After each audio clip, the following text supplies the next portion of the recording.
Shalom Bapak Ibu Saudara yang diberkati Tuhan. Kebenaran kita hari ini 17 April 2023 berjudul Kaya di dalam Tuhan. Ciri dari orang yang benar-benar percaya kepada Tuhan adalah merasa kaya di dalam Tuhan. Ini bukan fantasi, sebab Allah bukan fantasi, tetapi ini sebuah realitas. Allah lebih kuat dari nuklir. Dia lebih berkuasa dari pejabat atau raja manapun di bumi ini. Dia memiliki segala kekayaan yang tidak ternilai. Jadi kalau seseorang benar-benar percaya kepada Tuhan, itu ditandai dengan merasa kaya di dalam Tuhan. Orang seperti ini tidak akan minder kalau ketemu dengan orang kaya. Kalau dia melayani pekerjaan Tuhan, dia tidak akan mencari kekayaan. Dia akan terus melayani dengan sungguh-sungguh sebagai kehormatan. Tentu percaya di sini haruslah percaya yang benar, yang artinya menyerahkan diri kepada Tuhan.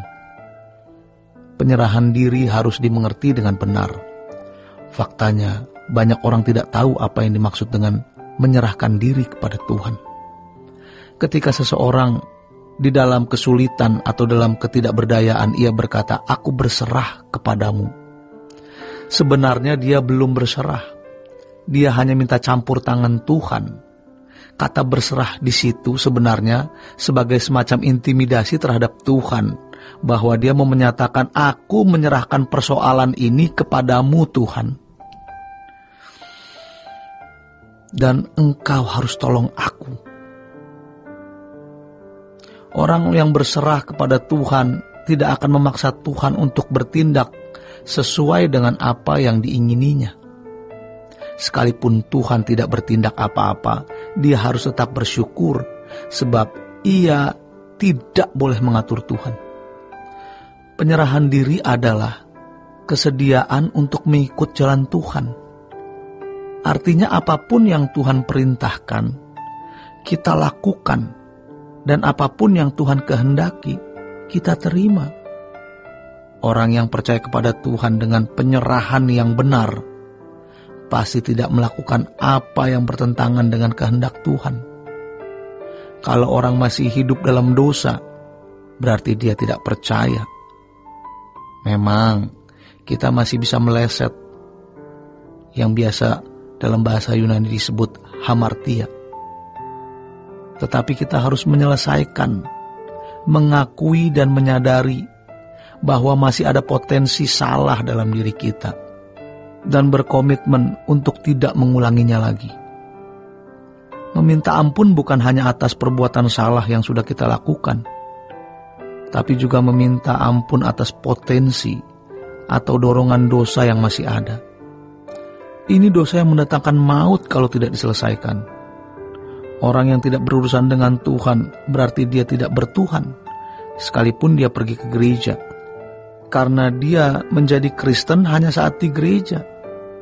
Dan percaya seperti itu adalah percaya palsu. Sebab orang yang percaya kepada Tuhan menyerahkan dirinya. Dan di dalam penyerahan diri itu bukan saja menerima apa yang Tuhan izinkan kita alami dalam hidup, melainkan juga menerima kehendaknya, mengikuti yang Tuhan inginkan dan tidak mengikuti apa yang kita inginkan. Ironis, banyak orang yang jangankan melakukan, mau mengerti saja tidak. Sejatinya Tuhan akan membuat hidup kita habis untuk melakukan kehendak Tuhan dan memenuhi rencananya. Jika demikian, barulah orang itu memiliki Tuhan dan bisa berkata, "Rinduku padamu dapat memandang wajah-Mu Tuhan. Rinduku, ku pulang melayani-Mu selamanya." Kita harus sudah bisa mengalami ini. Khususnya kita yang sudah mendekati harus pulang. Kita bisa merindukan Tuhan kalau hidup kita sudah habis, sudah selesai di hadapan Tuhan. Jadi inilah rahasianya. Orang tidak mungkin bisa mempercayai Tuhan dengan benar kalau hidupnya tidak benar. Karena Tuhan tidak bisa dimanipulasi.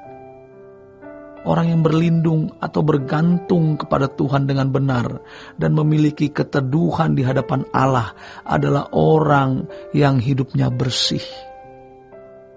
Kita harus berani berkata, aku memutuskan untuk pulang sebab dunia ini bukan rumahku. Walaupun aku masih punya selera di dalam daging, selera dalam jiwaku, namun aku memilih untuk tidak menikmati apapun selain menikmati Tuhan. Kita harus berani mengambil keputusan itu, sebab tidak ada jalan untuk hidup di dalam kelimpahan selain ini. 1 Timotius 6 ayat 8 berkata, asal ada makanan dan pakaian cukuplah. Kita harus sepenuhnya bergantung kepada Tuhan. Tidak mungkin kita tidak dipelihara Tuhan. Begitu juga dengan orang-orang yang kita kasihi. Percaya berarti menyerahkan diri. Menyerahkan diri berarti hidup di dalam penurutan sampai pada tingkat kehilangan diri kita, sehingga kita hidup di dalam Tuhan untuk melakukan kehendak-Nya. Tidak bisa kita hidup terpisah dari Tuhan. Saat kita mohon kehadiran Tuhan di dalam hidup kita, dalam masalah kita, yang penting bukan supaya masalah itu selesai, tetapi masalah itu membuahkan hikmat, marifat, pengertian, kedewasaan rohani. Maka jangan mengharapkan kebahagiaan apapun dari dunia. Kekayaan di atas segala kekayaan itu Tuhan. Betapa mengerikan, banyak orang akan menyesal di ujung maut ketika sudah tidak ada waktu untuk mencari Tuhan. Kalau sejak di bumi kita tidak menghormati Tuhan, tidak menganggap Dia bernilai, maka kita pasti tidak menghargai dan menganggap Tuhan bernilai di kekekalan dalam sekejap. Menghargai Tuhan dan menganggap Tuhan bernilai itu haruslah satu sikap yang permanen di dalam hidup kita. Tuhan berkata, carilah aku, maka kamu akan menemukan aku. Kita tidak bisa memiliki Tuhan sementara tangan kita masih menggenggam dunia. Padahal kalau kita menggenggam Tuhan, Dia lebih kuat dari nuklir. Dia punya segala kuasa. Percayalah, Dia bisa menjamin hidup kita. Memiliki Tuhan berarti memiliki segalanya. Demikian kebenaran kita hari ini.